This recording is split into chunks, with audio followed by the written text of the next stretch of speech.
hot afternoon in the savannah, the lion was asleep. He snored so loudly that all the animals in Africa could hear him. "What's that terrifying noise?" asked the ostrich, lifting his head to look around. "What's that awful din?" asked the baby elephant, hiding behind his mommy. "What's that monstrous hullabaloo?" asked the rhino, drinking from the water hole. The rhino loved using big words. The only animal who didn't hear anything was the lion himself. He slept so deeply that he didn't even feel two little mice running up and down on his back, playing tag. As the snores of the lion grew louder and louder, the two little mice grew braver and braver. "You're it," called one little mouse, and he chased the other. "No, you're it," the other little mouse called back. They chased each other along the lion's tail, down his feet, between his paws, and into and in and out of his ears. When they could no longer run, they sat on the tip of his nose to get their breath back. "That was fun," said one, twisting his whiskers. "Let's do it again," said the other, flicking his tail. The twitching and the flicking woke the lion. He swipped at his nose with his paws. One little mouse dodged it, the blow, and ran off. However, the other wasn't quick enough, and it was knocked to the ground. The lion stared at a tiny bundle, then opened his mouth to swallow it.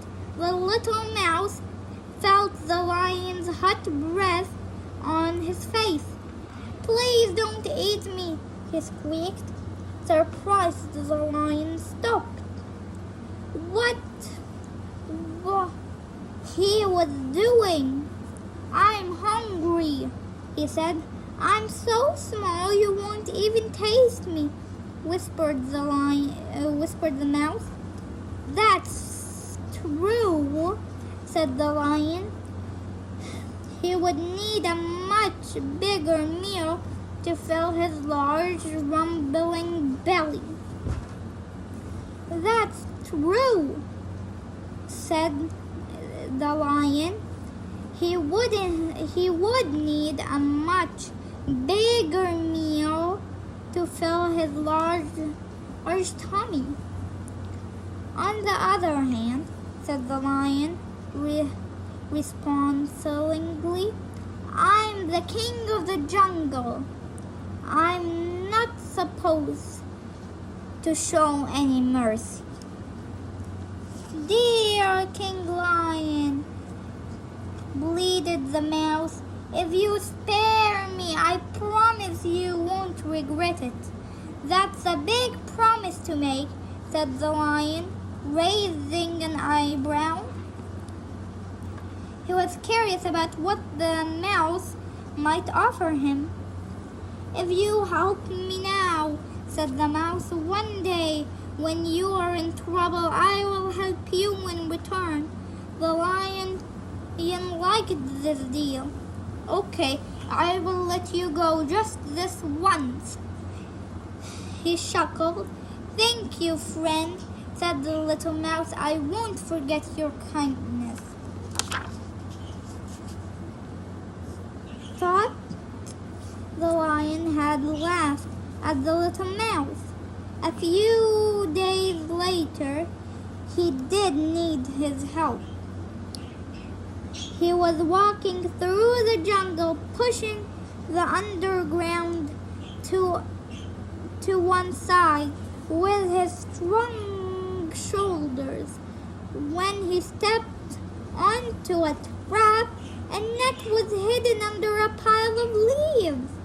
The net closed around him and struck him up between two trees. As the lion fought to get out, he arched his back and tore at the net with his claws and teeth. But the more he struggled, the tighter the net became. The lion roared in fury. Far away, the mouse heard the lion's roar and stopped to listen. "My new friend is in trouble," he cried. "I must keep my promise and help him." It was a long, difficult journey for a mouse. He ran all day and didn't stop. The lion was bound so tightly he could not move. When he saw the mouse, he made a sad sound deep in his throat. "Please help me, mouse," he pleaded. "Don't worry, dear lion," said the mouse. "Be patient and I will get you free soon." The mouse began to gnaw at the net that bound the lion. The net was made of thick, strong rope, and even though the mouse could only chew a little at a time, his teeth were sharp. Slowly, each strand of rope began to fray and break. Afraid and in pain, the lion could do nothing to help. At last, a rope in the net slowly grew bigger and bigger. Finally, the hole was big enough for the lion to move. Using his last remaining strength, the lion strained at the rope. They snapped one by one, and the lion fell to the ground with a thud. The lion lay there, weak and out of breath, waiting for his strength to return. The little mouse watched over him, not wanting to leave him until he was sure the lion was going to be all right. After a while, the lion was strong enough to get up. He thanked the mouse over and over again. "You saved my life," said the king of the jungle, full of gratitude. "Just as you once saved mine," replied the mouse. From that day on, the little mouse and the lion were the best of friends and always remembered the importance of helping one another. The aim of the story is never dismiss an offer of helping, no matter how small it may seem. The end.